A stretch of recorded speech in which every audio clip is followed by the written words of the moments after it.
Welcome to a journey through time, where stone inscriptions echo the ethos of an empire.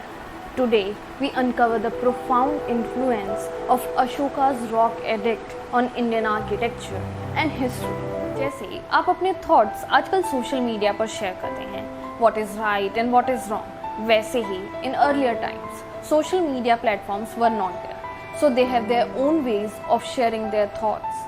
तो आज हम इस video में rock addicts के बारे में बात करेंगे जो उस टाइम के सोशल मीडिया प्लेटफॉर्म्स थे। रॉक एडिक्ट्स ये एक सीरीज ऑफ इंस्क्रिप्शन है जिन्हें पत्थरों पर उकेरा जाता है और हिंदी भाषा में इसे शिलालेख कहा जाता है।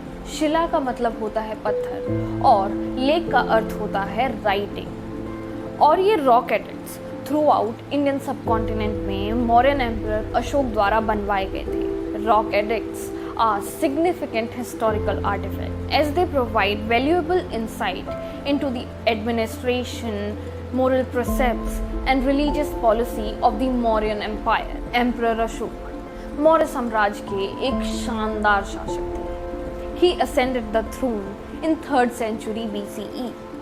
Following the bloodshed of Kalinga War, सम्राट अशोक ने बुद्ध धर्म को अपनाया and he adopted the policy of Dhamma और राइटियस गवर्नेंस। बुद्ध धर्म अपनाने के बाद सम्राट अशोक ने सोचा कि कैसे बुद्ध धर्म की टीचिंग्स को और उसके मैसेज को फैलाया जाए अपने साम्राज्य में about moral conduct and social harmony. तभी एंट्री होती है रॉक एडिक्ट्स की। अशोक ने अपने सारे साम्राज्य में रॉक एडिक्ट बनवाने के ऑर्डर दिए to spread the teaching of Buddhism. So there are several categories of Ashoka's rock edict. There is major rock edict, minor rock edict, pillar edict and minor pillar edict. ये जो major rock edict होते हैं ये काफ़ी detail होते हैं as they cover wide range of topic. For example, Ashoka's conversion to Buddhism, his efforts to promote Dhamma and his policy for social welfare and religious tolerance.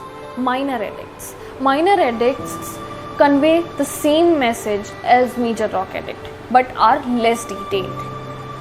Pillar addicts इसे pillar के ऊपर inscribe किया जाता है and ये जो pillar inscription होते थे इनको स्ट्रेटेजिकली प्लेस्ड कराया जाता था। Minor pillar edicts these are similar to minor rock edicts. These are shorter inscription inscribed on pillars. These rock edicts not only serve as markers of अशोका's authority but also as architectural marvel. ये showcase करता है how talented Indian artisans were and detailed Indian craftsmanship was.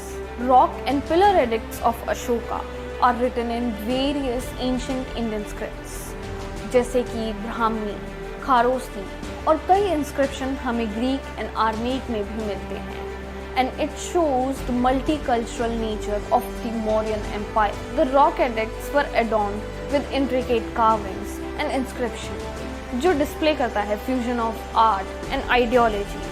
And do you know, these rock edicts were placed strategically on trade routes ताकि ज़्यादा से ज़्यादा लोगों की नज़रों में ये आ सके and इसका प्रभाव पड़ सके। Moreover, Ashoka's patronage of Buddhist architecture led to the construction of magnificent stupas, monasteries and pillars adorned with inscription of his teachings, जिसका एक बहुत अच्छा एग्जाम्पल है आइकॉनिक अशोका पिलर जिसपे एक बेहतरीन लायन कैपिटल है, stand as enduring symbols of Indian artistry and imperial grandeur.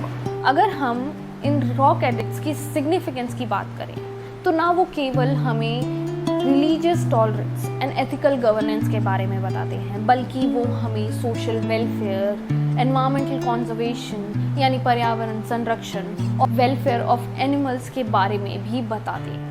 One of the renowned rock edict, the major rock edict of Jogra, ये उड़ीसा स्टेट में सिचुएटेड है and I'm lucky that I have visited that place in my college days. इस rock edict में मगधी प्राकृत language का इस्तेमाल हुआ है और जो इसकी स्क्रिप्ट है वो ब्राह्मी है। जैसे हमने वीडियो की शुरुआत में बात की थी how Ashoka left everything behind after the Kalinga war. Kalinga war ही एक ऐसा टर्निंग पॉइंट था जहाँ न केवल उन्होंने अपना दिग्विजय बनने का सपना त्यागा बल्कि उन्होंने अपने आप को चंद अशोक से धर्म अशोक में कन्वर्ट किया। This inscription exemplifies the emperor's visionary approach to governance and his enduring legacy as a compassionate ruler.